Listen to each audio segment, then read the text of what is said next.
Grand Dialogue. Sigi Kafoba. Idawani wa Makara. Le Grand Dialogue, l'émission de débat du studio Tamani sur votre radio. Chenni Beri. Halud Mauni. Chenni Beri. Sigi Kafoba. Le Grand Dialogue.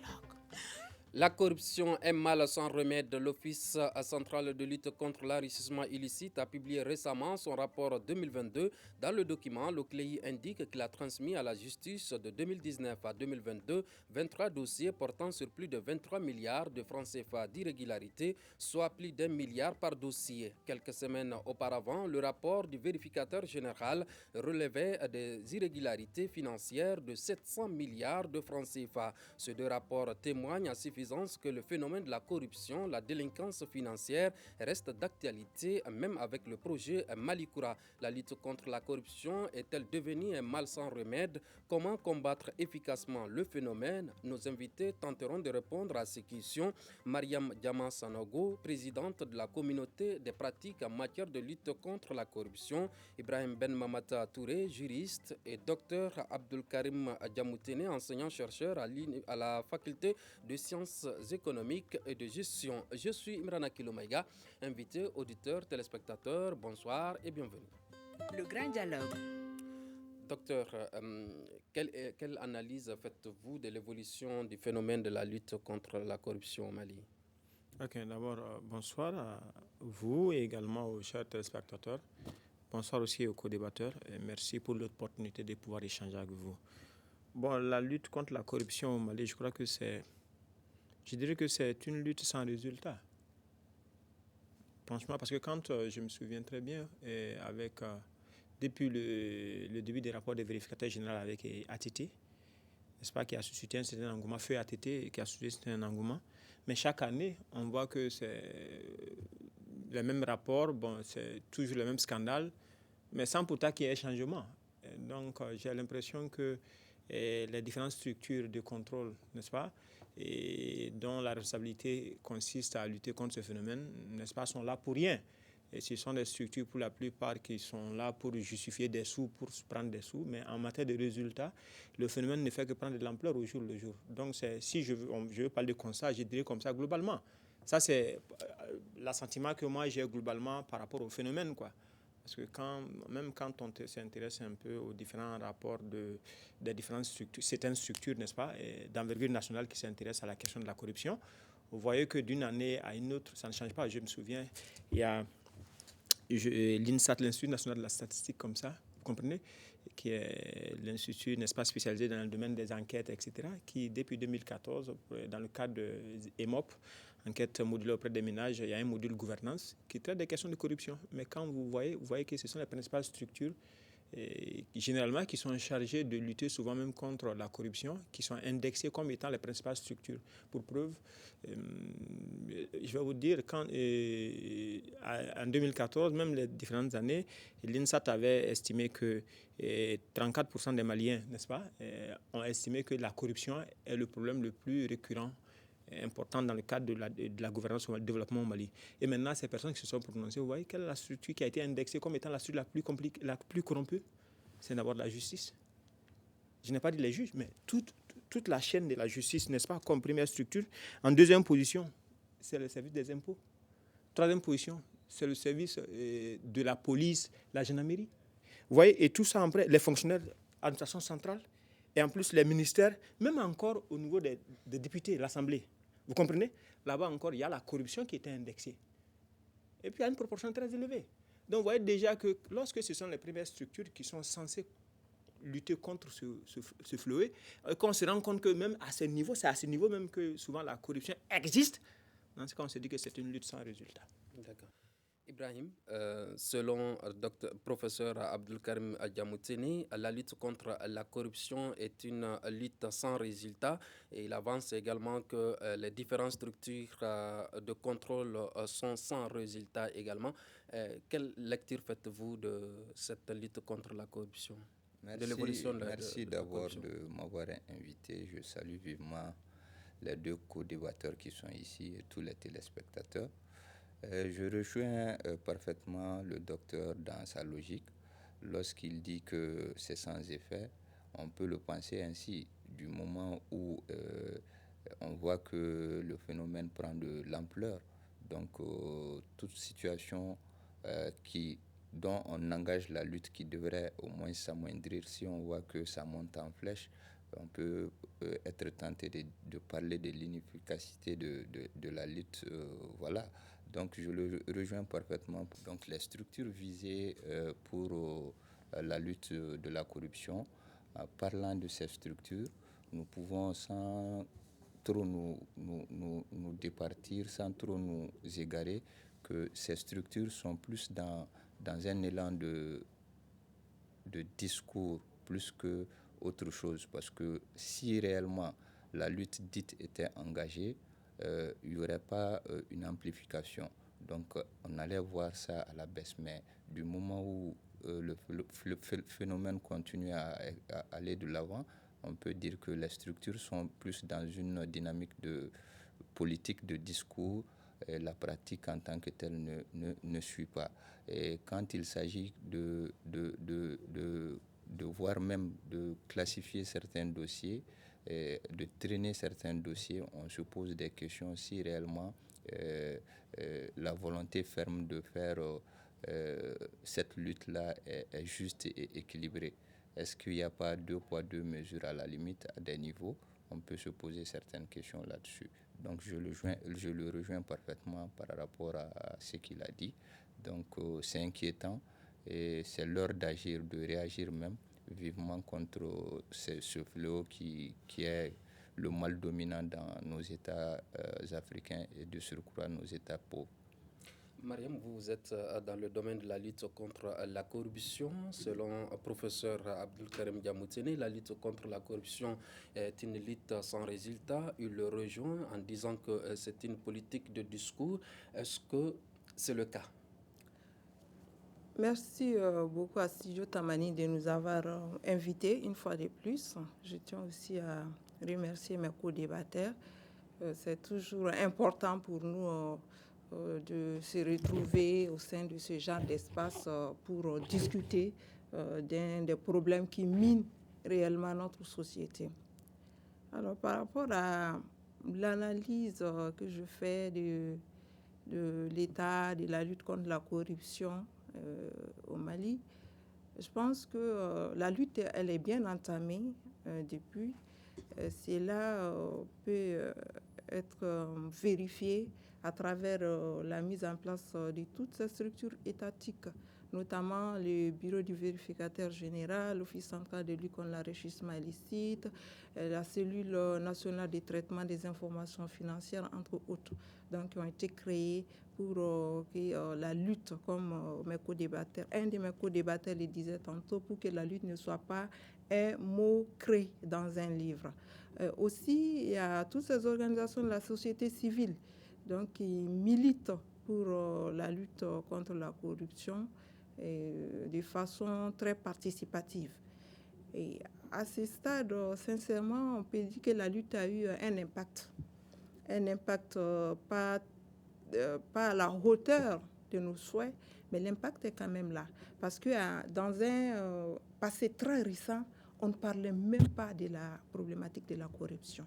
C'était un tabou, on n'en parlait pas. Et actuellement, on en parle. On en parle à travers des grandes rencontres nationales, régionales, voire internationales. Donc, c'est déjà un début de solution si on commence à en parler. Mieux encore, il y a eu beaucoup d'interpellations autour par rapport à la lutte contre la corruption, surtout des auteurs convaincus des pratiques corruptives. Donc, il y a eu beaucoup d'interpellations, il y a eu des arrestations. L'OCLEI, vous le disiez tantôt, à travers son rapport de 2022, a transmis des dossiers au procureur du pôle économique. Donc, je pense que ces actions-là méritent d'être saluées, même si ça ne suffit pas vraiment pour qu'on soit satisfaite de la lutte contre la corruption. Mais c'est des actions qui méritent d'être saluées. Mais je tiens aussi à dire que selon l'enquête réalisée très récemment par Malimètre, c'était en 2022, donc 43% des citoyens maliens pensent que la corruption est très élevée. Et 37% pensent qu'on retrouve la corruption au sein du système judiciaire. Et 36% pensent qu'il y a beaucoup d'impunité autour de la pratique corruptive. Pour dire que beaucoup a été fait, mais le chemin reste encore relativement long. Voilà. Vous avez bien dit que la lutte est bien entamée au regard, selon vous, de la mise en place des structures de lutte contre la corruption, aussi avec les interpellations. Pourquoi alors le phénomène peine à régresser? Tout à fait. Je viens juste de signaler, par exemple, le fait qu'il y a beaucoup d'impunité autour des pratiques corruptives. Les causes, quand on se réfère, par exemple, aux dossiers qui ont été transmis par l'OCLEI, vous le disiez tantôt, de 2019 à maintenant, 23 dossiers ont été transmis par l'OCLEI au procureur du pôle économique. Mais jusqu'à présent, aucun jugement n'a été rendu. Donc, il y a cette impunité aussi qu'il faut combattre. Parce que la lutte contre la corruption, de mon point de vue, c'est à deux sens. Donc, vous estimez que c'est au niveau de la justice que ça ne marche pas? Pas seulement au niveau de la justice. J'allais en venir. C'est une lutte à deux sens. La prévention. La prévention est un élément très important de la lutte. La prévention qu'on retrouve même dans la Convention des Nations Unies contre la corruption. La criminalisation qu'on retrouve aussi dans cette convention, dans la Convention des Nations Unies contre la corruption. Donc, il y a d'autres aspects. Il y a le recouvrement des avoirs gelés, il y a la coopération internationale. Mais je veux mettre un accent particulier sur la prévention et la criminalisation de la corruption. À ce niveau, la prévention, les activités de prévention reviennent en grande partie, pas seulement, mais je dis bien en grande partie aux organisations de la société civile que nous sommes, à travers des actions de sensibilisation, de formation, d'information, de plaidoyer. Mais pour ce qui est de la criminalisation, de la répression, cette partie revient à l'État, à travers le système judiciaire. Donc, je pense que les organisations de la société sont en train de jouer leur partition.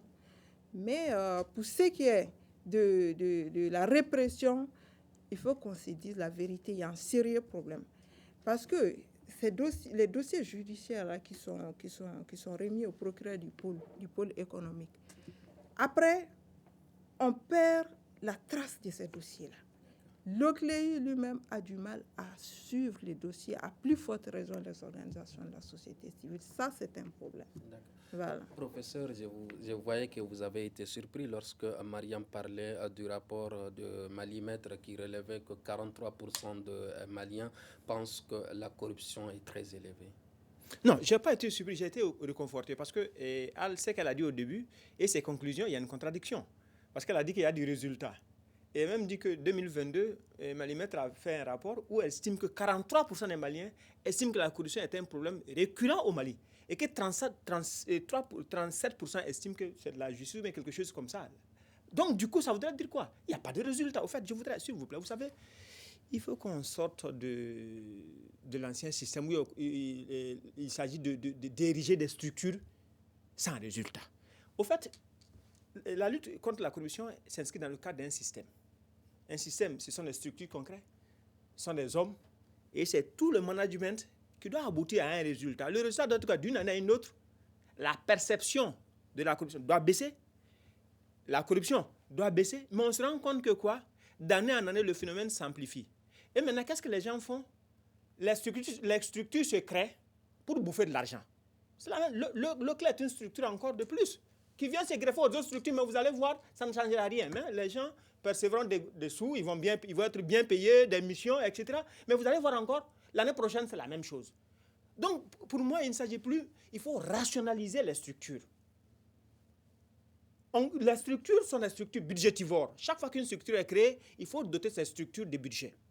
Vous comprenez? Et moi, j'ai dit une chose. Hein. Comme je l'ai dit, j'ai voulu même un peu aller doucement, Parce que le rapport auquel je fais allusion, essaie de faire une hiérarchisation des différentes structures les plus impliquées dans la corruption. Ce n'est pas moi. La première structure qui est la plus indexée, ce sont les structures liées au système judiciaire. De bout en bout, très loin. Et vient en seconde position les services liés aux impôts, au fisc. Mais quand la corruption est liée aux fiscalités, c'est-à-dire la corruption compromet le développement tout entier à tous les niveaux. Vous savez, une société, Dieu est Dieu, mais sur terre ici, c'est le système judiciaire qui est notre Dieu sur terre. Même le président de la République a peur du système judiciaire. Parce que vous parlez de quoi? Prévention, non. Lorsque, au niveau de la justice, les gens s'assument et que ceux-là qui sont coupables de corruption sont sanctionnés, les gens vont laisser. Et puis, le problème quand je prends au niveau des impôts, mais lorsqu'il y a la corruption à ce niveau, ça fait une perte énorme de recettes fiscales pour l'État. Qui dit perte de recettes fiscales dit quoi? Ce sont des dépenses en moins en matière de santé. Des dépenses nous allons parler maintenant, de l'impact. Venons-en par rapport aux sociétés civiles. La société civile, s'il vous plaît, il faut que les gens changent. On connaît la société civile au Mali. Ce n'est pas pour indexer elle seulement. C'est-à-dire que quand vous regardez la gouvernance globale au niveau du Mali à tous les niveaux, ça ne va pas. Que ce soit au niveau de la société civile, au niveau de l'administration, à tous les niveaux, vraiment, il faut que les gens changent. Ça ne va pas du tout à tous ces niveaux-là. Regardez, intéressez-vous, prenez les rapports sur la gouvernance même au sein de ces organisations de la société civile. C'est plus catastrophique même qu'au niveau de l'administration. Donc, il faut qu'on dissocie des choses. C'est-à-dire que certains rapports qui sont déposés par l'OCLE ne sont pas forcément des rapports, les résultats ne sont pas forcément les résultats de la corruption.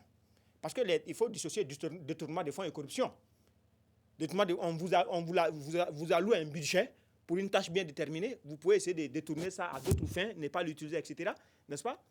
Mais quand il s'agit, n'est-ce pas, de soudoyer quelqu'un, etc., donc tout ça, la corruption dans ce cadre-là. Donc tous ces volumes-là qui sont, n'est-ce pas, indexés dans le cadre du rapport du vérificateur général ou même dans le cadre de l'OCLE ne sont pas forcément des résultats de la corruption. Mais la corruption, elle est partout. Quand vous partez à la mairie, la corruption y est. Vous partez à l'hôpital, la corruption y est. À tous les niveaux, la corruption y est. Vous avez vu récemment, lors des recrutements de la fonction publique, des armées, des militaires, quand les jeunes devraient chercher des papiers, etc. Vous avez vu quelle c'est la tractation qu'il fallait. Là où vous devez débourser 1500, on vous demande 10 000 francs. Autre chose. Donc, du coup, c'est un système qui est partout, à tous les niveaux. D'accord. Alors, 23 milliards de francs CFA selon le CLEI, 700 milliards de francs CFA d'irrégularité selon le vérificateur général. Quel est l'impact de cette corruption sur l'économie nationale? Ça tue l'économie, au fait, c'est ce que je dis. Parce que essayez de voir souvent, la plupart du temps, c'est souvent où? Ce sont les secteurs sensibles. C'est-à-dire les secteurs même qui constituent généralement le support de l'économie. Parce que quand vous prenez en général nos pays, là, il y a 3 secteurs généralement qui sont des secteurs vitaux. C'est l'éducation, c'est la santé, c'est le développement réel qu'on appelle globalement agriculture, là où on met assez de budget. Souvent, les détournements sont liés à quoi? Les fonds d'investissement, n'est-ce pas, pour initier les projets d'investissement en matière de santé, en matière d'éducation, en matière de développement agricole, élevage, pêche, etc. Vous comprenez? Et donc, du coup, lorsqu'il y a des détournements à ce niveau-là, vous voulez que le pays avance comment? Ça ne peut avancer. Et encore de surcroît, et un secteur qui est important dans le cas des détournements, comme vous faites allusion souvent à ces rapports-là, souvent, c'est le secteur au niveau des infrastructures. Vous avez vu aujourd'hui, je ne connais pas le fond du dossier, mais regardez aujourd'hui le problème au niveau de l'énergie. Au niveau de l'énergie. Mais allez-y demander d'année en année combien de milliards sont investis dans ce domaine-là. Mais regardez le résultat auquel nous sommes parvenus. Donc, c'est ce déficit de gouvernance-là, cette mauvaise gouvernance-là, n'est-ce pas, qui gangrène l'ensemble des secteurs aujourd'hui. Si on vous dit des gens qui meurent aujourd'hui à cause du problème d'énergie, les entreprises qui ont fermé cette année à cause du problème d'énergie, on ne peut même pas estimer. Donc, s'il vous plaît, sans la lutte contre la corruption, on ne peut rien. Même quand on construit un château, avec la corruption, tout s'écroule. D'accord. Avant de donner la parole à Touré, Mariam voulait réagir. Oui, je voulais réagir quand mon co-débatteur disait tantôt qu'il y avait une contradiction entre ce que je disais au début et à la fin. J'ai bien pesé mes mots. J'ai dit que je relativise. Pour que la lutte contre la corruption ne soit pas un mot créé dans un livre, il faut qu'on redouble d'efforts. Je l'ai bien dit. Ça dit, il ne faut pas qu'on jette les bébés aussi avec l'eau du bain. Nous évoluons au sein de la société civile. On n'est pas là pour faire les procès de la société civile. Ça, c'est une autre question à part. Nous évoluons au sein de la société civile et nous portons des messages d'espoir. on ne peut pas, au bout de toutes ces activités de sensibilisation, d'information, de piliers de formation, dire qu'il n'y a pas eu d'impact positif de la lutte contre la corruption.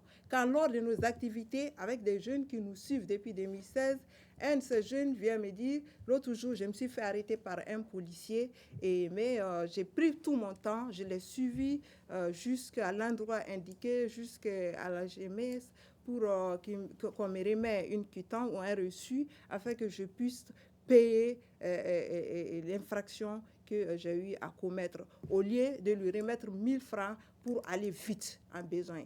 Pour moi, l'intégrité a un prix. C'est pour cela que je suis restée à suivre la procédure afin que mon argent soit payé en contrepartie d'un reçu. Là, je suis sûre que l'argent irait dans la caisse de l'État. Pour moi, ça, c'est un résultat salutaire. Donc, ça, c'est un exemple parmi tant d'autres. Nous sommes dans un processus de changement. C'est un processus, c'est très long. Donc, on ne peut pas, du jour au lendemain, voir les résultats. Sinon, je suis d'avis avec tout ce qui vient de dire, comme quoi que la corruption viole tous les droits humains, qu'il faut lutter contre avec beaucoup de sérieux et beaucoup de rigueur. D'accord. Voilà. L'économiste a parlé tout à l'heure de l'impact de la corruption sur l'économie. Qu'en est-il du cas de la société ? Bon, du cas de la société, ça ne s'éloigne pas trop de l'économie. Qui parle de société, tout repose sur l'économie. Voilà. Donc, elle vient de toucher du doigt quelque chose de fondamental, surtout chez nous en Afrique, l'intégrité, la dignité. Donc, je ne connais aucune ethnie ou aucune communauté malienne qui fait la promotion de la corruption. C'est en déclinaison totale avec toutes nos valeurs. Donc, prendre de l'argent pour rendre illégalement un service, ça n'a rien de digne ni d'intègre. Donc, l'une des causes principales même de ce phénomène-là, moi je dis que c'est l'immoralité. Parce que nous nous sommes trop écartés des valeurs fondamentales de la société. Donc, du coup, comme j'ai eu à le dire, personne ne fait la promotion de cela. Mais pourtant, nombre d'entre nous sont tentés de le faire pour avoir gain de cause par-ci ou par-là. Donc, ça touche toutes les membranes de la société.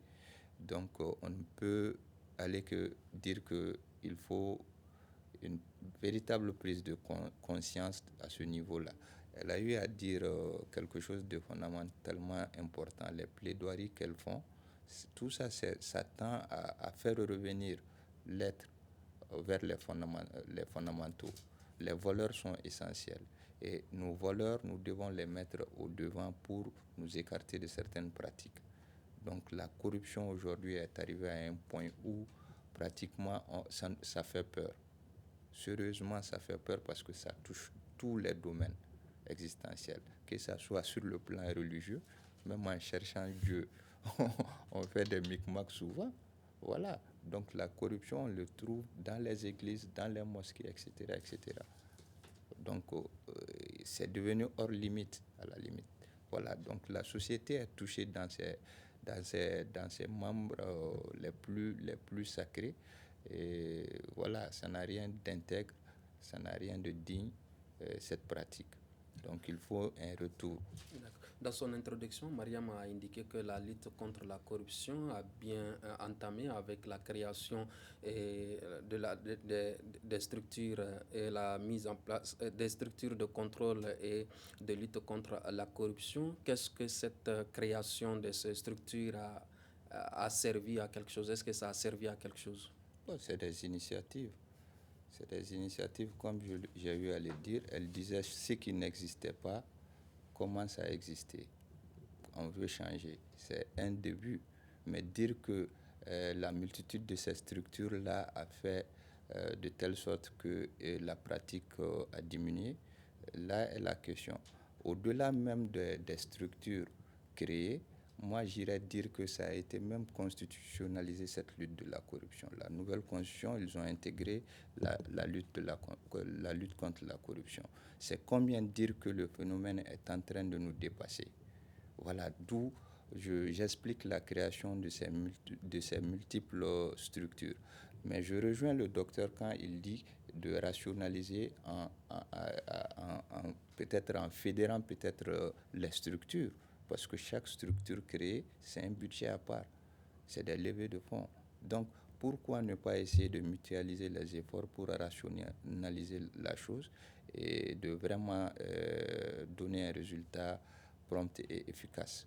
Voilà des questions auxquelles nous sommes confrontés à trouver des réponses. C'est bien de créer, mais créer pour quel résultat? Voilà. Mariam, la multitude de structures a-t-elle joué dans la lutte? Je pense que oui, c'est une question qui revient souvent, de façon récurrente, lors de nos échanges entre sociétés civiles, avec nos publics cibles, qui sont généralement des acteurs de la société civile aussi, mais des jeunes. Alors, moi, sincèrement, l'analyse que j'en fais, c'est que si toutes ces structures jouaient leur rôle, tel que décrit dans les textes de création, je pense que la lutte sera beaucoup plus efficace. Parce que ces structures, souvent, on confond le rôle de ces structures-là. Mais chaque structure a son rôle à jouer dans la lutte contre la corruption. Ce que l'OCLEI fait est différent de ce que le bureau du vérificateur général fait. Donc, laissons chaque structure jouer son rôle. Et nous, par exemple, en tant que société civile... Mais parlent d'irrégularité dans telle structure. Les structures sont déjà connues. Les responsables sont connus. Pourquoi la lutte n'avance pas? La lutte avance. La lutte avance, mais c'est-à-dire les rythmes qu'on veut, les rythmes qu'on souhaite que la lutte, c'est-à-dire les rythmes, on n'est pas satisfait du rythme. Mais on ne peut pas dépasser ces rythmes-là. Il faut aller lentement, mais sûrement. On ne peut pas dépasser ces rythmes-là. C'est un phénomène qui est très complexe. Pourquoi? C'est complexe parce que, comme on l'a dit déjà, la corruption... Donc on ne veut pas fermer des responsables des services parce qu'ils sont corrompus? Non, ce n'est pas que ça.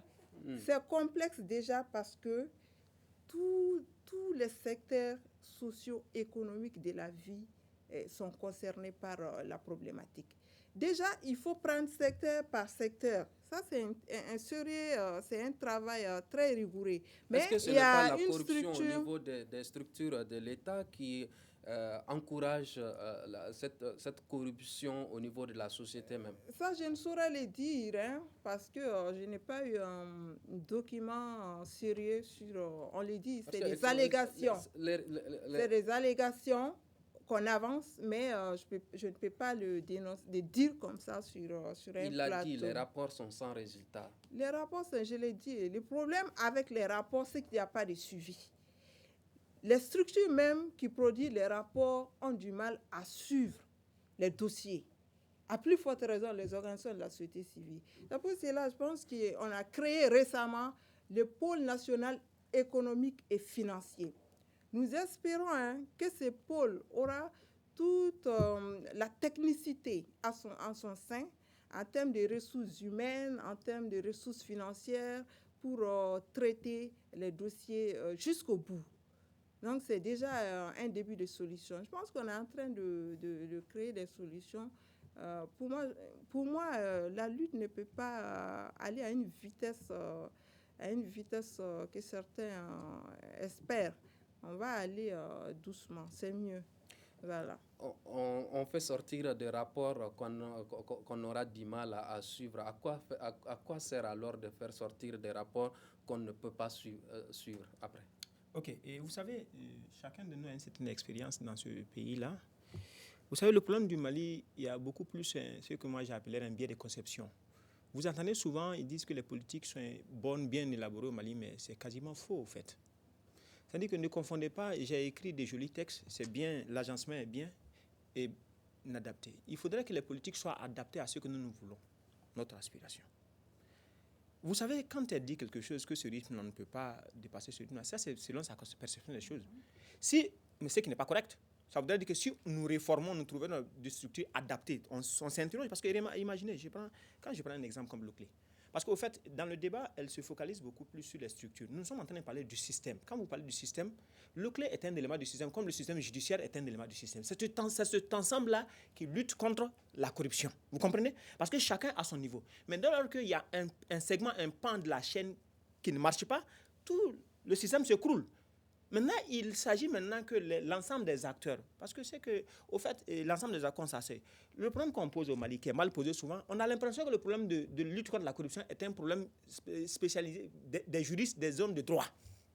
Or, la corruption est un problème de la société. Donc, ce qui fait que même quand il s'agit de voir quelle est la démarche, quelles sont les structures les plus adaptées en matière de réforme, on appelle seulement les gens de droit, les gens qui ont travaillé seulement dans ce domaine-là pour réfléchir, pour nous proposer quelque chose. Ça ne marchera pas. Ça ne marchera pas du tout. Mais quand on s'assoit, on peut même rationaliser. Vous savez, l'OCLA a été créé à la suite de quoi? Peut-être qu'il y a eu des gens qui ont effectué des missions, peut-être un petit rapport, ils sont venus, ils ont su convaincre peut-être le décideur en son temps pour dire la pertinence de la création de l'OCLA, donc on crée. Ça ne se crée pas comme ça. Moi, je suis planificateur. Au-delà d'être économiste, je suis planificateur. Je sais comment les structures et les trucs se créent. On les crée sur la base, n'est-ce pas, sur la base des objectifs, des résultats attendus. Et on analyse la pertinence de chaque structure dans une approche systémique. Mais au Mali, cette démarche-là n'est pas trop prisée au Mali. Donc, c'est sûr que moi, je voudrais que les gens comprennent. Au Mali, revenons, asseyons-nous l'ensemble des couches. Parce que la corruption n'est pas seulement une question de droit. C'est comme l'erreur qu'on avait commise récemment. Quand il s'agissait de travailler la Constitution, on pensait que c'était l'affaire des juristes. Et chaque fois seulement, on donnait aux juristes. Or, la Constitution touche tout le monde. Vous comprenez? Donc, la corruption aussi, c'est comme ça. Nous devons voir comment lutter contre la corruption. Nous allons parler des moyens de lutte contre la corruption, mais à ce rythme, est-ce que le Mali Koura n'est-il pas un vœu pieux? Ce qui est certain, le Mali Koura, sans système judiciaire clean bien, le Mali Koura, ce serait de l'utopie. Maintenant, le problème c'est quoi? C'est qu'il faut séquentialiser d'abord les objectifs. Les objectifs, d'abord, il y avait des questions d'ordre sécuritaire, même quand tu t'es attaqué au problème de justice, d'énergie, etc., les gens t'écoutaient parce que c'était une priorité d'abord absolue. Vous comprenez? Mais même le système de défense qu'on vient de bâtir, si on n'arrive pas à asseoir un véritable système de lutte contre la corruption, de système judiciaire de lutte contre la corruption, etc., même le système de défense qu'on vient d'asseoir va s'écrouler. Ça, c'est certain. C'est-à-dire qu'aucun pays ne peut marcher tant que le système judiciaire n'est pas à mesure, n'est-ce pas, d'être juste, de dire le droit, de mettre les gens dans leurs droits. Et donc ça, c'est du ressort du système judiciaire. Donc le Mali Koura, oui. Parce que regardez, comment vous pouvez lutter contre la corruption au niveau de la fiscalité des impôts, au niveau de l'EDM, dans les différentes structures, tant que les responsables, n'est-ce pas, ne sont pas sanctionnés comme il le faut. Étant donné que les rapports en amont sont déjà là. Pourquoi créer une autre structure, étant donné que chaque année, les rapports de Vigal sont là? Et il y a un autre problème qui est au Mali, qu'il faut indexer, c'est qu'il faut que les autorités apprennent à parler au peuple. Je vais vous dire une chose. Depuis plus de 10 ans, il y a des rapports. Mais dans le cas du suivi de ces rapports-là, quel est le sort qui a été réservé au traitement? Qui a informé de ça? Personne n'est au courant. On a l'impression que le problème de corruption, n'est-ce pas, son traitement est une affaire d'initiés. Peut-être soit le premier responsable, les hommes de justice qui sont concernés par ça, peut-être les éléments de la société civile, qui veulent coûte que coûte voir comment on ne peut pas leur cacher, étant donné les différentes missions, on les fait voir. Mais le problème au niveau de la société, personne. Et regardez aujourd'hui le débat autour de l'EDM, c'est la même chose. Vous voyez déjà, les Maliens dans leur majorité sont perdus. Personne ne sait où se trouve la vérité. Mais pourtant, c'est une question de société qui concerne tout le monde. Donc, le problème de lutte contre la corruption, il faut qu'on aille dans ce sens. Ce n'est pas un problème d'initié de quelqu'un. C'est un problème qui concerne l'ensemble des sociétés. Il faut qu'il y ait, n'est-ce pas, une véritable assise autour de ça et que l'ensemble des acteurs soient impliqués, que ce ne soit pas forcément les acteurs du système judiciaire. D'accord. La lutte contre la corruption, Touré, est-il un moyen pour les régimes en place de faire taire les opposants politiques? Bon, on peut penser cela parce que lorsque, généralement dans nos États, il y a de ces situations où on se retrouve dans une transition, et il n'est pas écarté de voir des cas comme ça. Malheureusement, ça existe. Dire que je vais me mettre à citer des exemples concrets, pas du tout. Je ne suis pas dans le secret des dieux, mais il se pourrait que les transitions comme on a l'habitude de les voir, c'est des règlements de compte aussi. Bon, bref, étant donné, on peut quand même dire que le phénomène de la corruption, Madame disait dans ses interventions qu'il y avait un problème. Moi je situerais le problème surtout au niveau de la lenteur du traitement des dossiers, surtout lorsque ces dossiers-là arrivent au niveau de la justice. Il y a un sérieux retard. On peut interpeller ou appréhender quelqu'un, le mettre sous mandat de dépôt, au fin d'investiguer, de chercher d'amples de preuves, et la procédure va traîner. Ça, c'est un véritable souci. Donc, beaucoup de gens sont aujourd'hui sous les verrous, mais les cas traînent. Les jugements ne se font pas, les enquêtes ne sont pas bouclées, bien vrai que la législation encadre les mandats de dépôt, mais moi, de mon point de vue, il faut revoir cet aspect-là, donner un élan pour que les dossiers soient un peu accélérés du côté de la justice. Non seulement si la personne vient à être déclarée coupable, que la personne soit condamnée, et dans le cas échéant, si la personne est innocente, qu'elle soit tout simplement relâchée. Bon, le fait de mettre quelqu'un au Mali sous mandat de dépôt et qu'après la personne est innocente, donc il n'y a aucun dédommagement. Imaginons quelqu'un qui passe 2 ans sous mandat de dépôt, qu'on le relaxe, soit disant qu'il n'y avait pas de preuve, qu'il n'avait rien détourné. Il a perdu 2 ans banalement de sa vie. Donc, d'où la nécessité d'accélérer le processus. Au-delà aussi, la corruption touche plus, c'est-à-dire on s'approche plus des fonds, de l'argent. Donc, en lieu et place, pourquoi ne pas faire comme certains pays où on règle la question, tu es soupçonné d'être en infraction pour faire de corruption, pourquoi ne pas essayer de trouver un arrangement entre la justice et la personne, un moratoire, pour restituer les fonds pris, au lieu de prendre une personne, de mettre la personne sous mandat de dépôt. Donc, moi, je pense qu'il faut plus viser à recouvrer ce qui a été détourné ou ce qui est parti. C'est plus important que de prendre des gens et de les mettre sous les verrous. Bien que le message, la répression est là pour lancer un message que la pratique n'est pas bonne, mais je pense que l'État devrait penser plus à ses intérêts qui n'est rien d'autre que vraiment l'argent dans ses caisses. Diamoutene parlait tout de suite, il évoquait quelques pistes qui pourraient limiter la corruption. Alors, comment mener une lutte efficace contre la corruption et la délinquance financière? Bon, elle l'a dit, dans leur pratique, elles ont les méthodes appropriées. D'abord, il faut une prévention. La prévention, elle passe par la sensibilisation des populations. Il faut que chacun comprenne que c'est quelque chose qui peut conduire en prison. Et c'est quelque chose qui détruit notoirement le pays, qui affaisse le pays dans plusieurs domaines, que ce soit la santé, que ce soit l'emploi, l'entrepreneuriat. Donc ça affaisse tous ces volets de la société. Si on crie qu'on n'a pas d'emploi, c'est parce que quelque part, une personne a pris la part de 100, voire 1000 personnes.